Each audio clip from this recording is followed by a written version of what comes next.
మాటలు మాత్రమే కాదు, చేతలు ఎలా ఉండాలి అని ప్రతి ఒక్కళ్ళకి ధైర్యాన్ని చెప్పారు.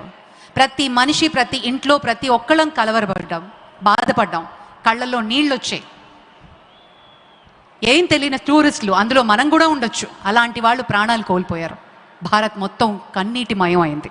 ఆ క్షణంలో మన ప్రధాని గారు ఎక్కడ ఉన్నా తన ప్రోగ్రామ్ని క్యాన్సిల్ చేసుకుని తిరిగి భారత్కు వచ్చి అత్యవసర మీటింగ్ పెట్టి ఆయన తీసుకున్నటువంటి యాక్షన్ మనందరికీ ఒక ధైర్యాన్ని ఇచ్చింది, ప్రతి ఒక్కళ్ళకి ఒక హోప్నిచ్చింది.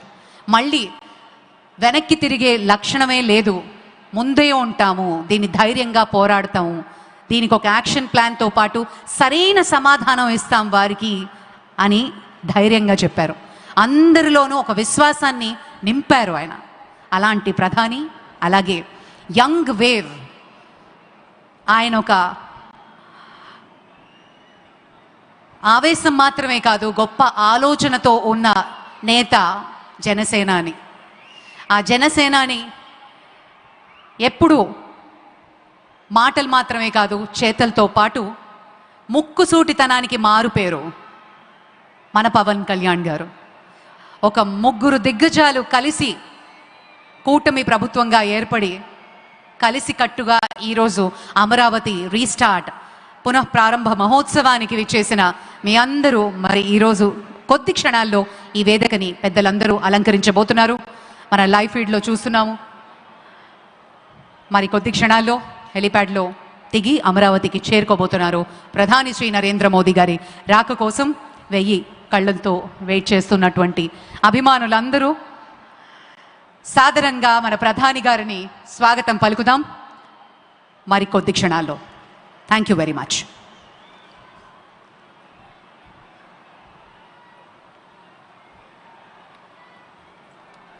మీకు ఇబ్బంది కలగకూడదనే రాష్ట్ర ప్రభుత్వం అన్ని విధాలుగా ఇక్కడ ఏర్పాట్లు చేసింది. కాకపోతే ఎండ తీవ్రత అధికంగా ఉంది కాబట్టి డెఫినెట్గా కొంచెం అసౌకర్యం ఉన్నా కానీ మీది మంచి మనస్సు కనుక మీరు హాయిగా ఈ కార్యక్రమంలో భాగస్వామ్యం తీసుకుంటున్నారు. మనకి ఎంతో గర్వకారణమైనటువంటి రీతిలో కార్యక్రమం జరుగుతున్నప్పుడు మన యొక్క హుందాతనాన్ని, మన గౌరవాన్ని మరింతగా ఇనుమడింపచేసేటువంటి రీతిలో మన యొక్క చర్యల ద్వారా, మన చేష్ట ద్వారా, ఎందుకంటే మనకి తెలిసిన సత్యం ఒదిగి ఎదగాలి, ఎదిగి వదగాలి. ఒదిగి ఉంటల్లోనే, ఆ బౌవింగ్నెస్లోనే ఒక అందం ఉంటుంది, ఒక బ్యూటీ ఉంటుంది. నేను గెలిచానని ఇలా మోరెత్తుకుంటే టపీమని పైనుంచోటి పడుతుంది. కాబట్టి అలాంటిది కాదు, ఎదిగి వదగాలి, ఒదిగి ఎదగాలని పెద్దలు చెప్తారే, దానికి తగ్గట్టుగానే ఊపిరి తాలూకు ఊహల ఆశయాలతోటి మనమంతా ఒక ఆశ పడుతున్నాం. ఎస్, మనకి అమరావతి అనేటువంటి ముఖ్య పట్టణంగా మన ఆంధ్రప్రదేశ్ రాష్ట్రం అన్ని విధాలుగా నెంబర్ 1 రాష్ట్రంగా ఉండబోతుంది అని అంటున్నామంటే దానికి ఒక వ్యూ, ఒక దార్శనికత అంటారు, ముందు చూపు అంటారు. అదేంటో కానీ చంద్రబాబు నాయుడు సార్లో ఆ దార్శనికత పాలు ఎక్కువ. ఎప్పుడు కూడా ఒక 4-5 ఏళ్ళు అవతల ఆలోచించేటువంటి తత్వం. మనం ఇవాళ 2వ తారీఖు అని ఆలోచిస్తున్నామంటే నెక్స్ట్ జనరేషన్ లాగా ఒక నెక్స్ట్ ఒక 5 ఇయర్స్లో ఎస్ ఇప్పటి వరకు అవుతుంది, దాని తర్వాత నెక్స్ట్ ఏంటంటే ఆ ముందు చూపు ఉంటుంది. కాబట్టే ఆ దార్శనికమైనటువంటి భావాలు ఉన్నాయి. కాబట్టే ఎప్పుడు కూడా ఒక నిజాయితీతోటి, ఒక నిరాడంబరత్వంతో, ఒక శ్రేయస్కరమైన శుభాలతోటి ఎప్పుడు కూడా చూడండి, ఊరినే ఊకదంపుడుగా ఎవరినో విమర్శించడం అనేది కూడా తొందరగా వెళ్ళరు. మనం చూస్తున్నాం అనేక మీటింగుల్లో, వాటిల్లో కూడాను.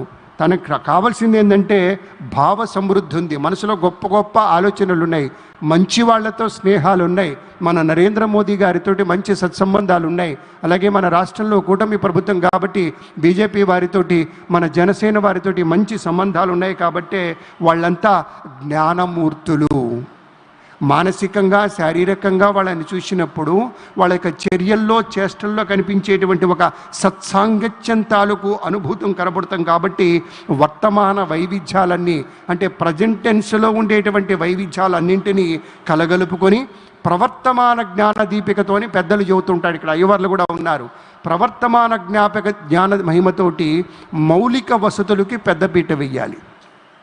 ఒక ఇల్లు కట్టుకుంటున్నామంటే 4 గోడలు, పైన కప్పు, ఒక కిటికీ, ఒక దర్వాజా కాదు కదా. దానికి కావాల్సింది ఏంటి? మౌలిక వసతులు. నీటి సదుపాయం ఉందా? డ్రైనేజీ సదుపాయం ఉందా?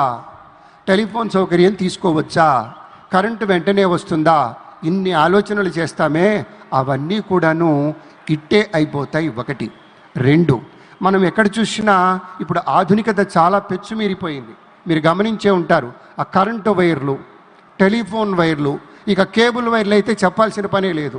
ఎన్ని రకాల ఛానల్స్ వాళ్ళు, ఎన్నో రకాల కంపెనీల వాళ్ళు ఆ కేబుల్ వైర్లు కనిపిస్తూ ఉంటాయి. ఇంతంత కట్టలు కట్టలుగా ప్రతి స్తంభం నుంచి కనపడుతూ ఉంటాయి. అటువంటి పరిస్థితి లేకుండా అన్నీ కూడాను అండర్ గ్రౌండ్లో. అది మోడర్నైజేషన్. చంద్రబాబు గారు ఆలోచన చేసింది అదే. అండర్ గ్రౌండ్లో కనుక ఉంటే మౌలిక వసతులన్నీ కూడాను పెద్దగా ఇబ్బంది లేకుండా, చూడటానికి కూడా ఇంపుగా కనపడితే ఒక చెట్టు కనపడాలి, హాయిగా ఒక బిల్డింగ్ కనపడాలి, విశాలంగా పార్కులు కనపడాలి, విశాలంగా నది పయనం కనపడాలి, ఒక చక్కని పిల్లకాలువ పయనం కనపడాలి. అలా ఒక దేశానికే ఒక నవ్యాంధ్ర స్ఫూర్తిని ఇచ్చేటువంటి ఒక ఆలోచన చేశారు మన ముఖ్యమంత్రి వర్యులు శ్రీ నారా చంద్రబాబు నాయుడు గారు. అనేక విధాలుగా మెరుగైన జీవనం కోసం, మామూలుగా బతుకుతున్నాం, అందరం ఇంత తింటాం, ఇంత పడుకుంటాం, ఏదో తెల్లవారింది చేతనైన పని ఏదో దొరికింది చేసుకుంటూ వెళ్ళిపోతాం. కాదు, మెరుగైన జీవితం, మేలిమైన జీవితం, 10 మంది మెచ్చుకునేలా ఉండేటువంటి జీవితం, అటువంటి మెరుగైన జీవితాన్ని, కొత్త సంపదల్ని సృష్టించుకుంటూ 4 ఎకరాల పొలం ఉంది, 3 ఎకరాల అమరావతి